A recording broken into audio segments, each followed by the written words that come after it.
Most people don't enjoy editing their episodes. I know I don't, but it's a critical part of producing great sound.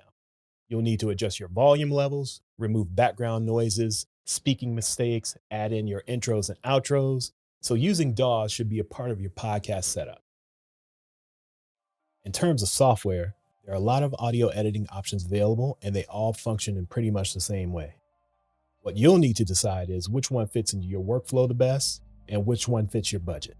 This is where what we discussed in a previous video will come in handy. You can use the free trials and cheaper options that I talked about before to get a feel for which of the different pieces of software work best for you. As you become more comfortable with whatever software you choose, then you can look into learning more advanced editing techniques. But for the purposes of this series, we're going to keep this as simple as possible so you can get your show out to the world. But let's just be real with each other here.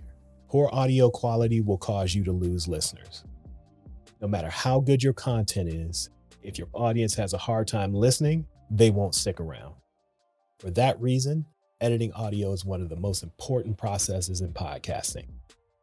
Unfortunately, it's probably the most challenging. Luckily, with some practice, you can make your life a lot easier and create great audio. So how much editing is really needed? Answer to this, like many other questions in this series, it depends. My podcast, I edit for both length and sound quality. If we record an hour's worth of content and I know I want to keep the episodes between 30 and 45 minutes, then I know that there's some editorial choices with the content that I need to make. So I listen to the recording, adding some markers and notes to the file. I'm listening for things that I think can be taken out of the final mix. Here's some things that you can do to edit for length. Remove sections that went on too long and didn't really add to the conversation. Remove any stumbles and mistakes. Shorten any long pauses. Basically, take out any unnecessary things that will help to condense the conversation.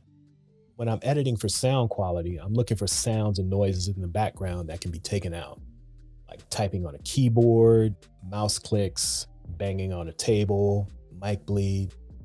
I do that by making adjustments to the compression, the EQ, playing with the noise gate, stuff like that. These are intermediate to advanced techniques and things that you might not need to concern yourself with at this stage of your learning. Instead, I recommend that you create the best recording environment that you can. That means the quietest, most non-reflective sound space that you can find. That way, you can get the cleanest recording possible. Once you've gotten the basics down and a little more comfortable using your preferred software, then you can level up your post-production using different methods to make your audio sound even better. But if you're looking for more advanced techniques or you already have some previous editing experience, I've linked to some great resources in the description below.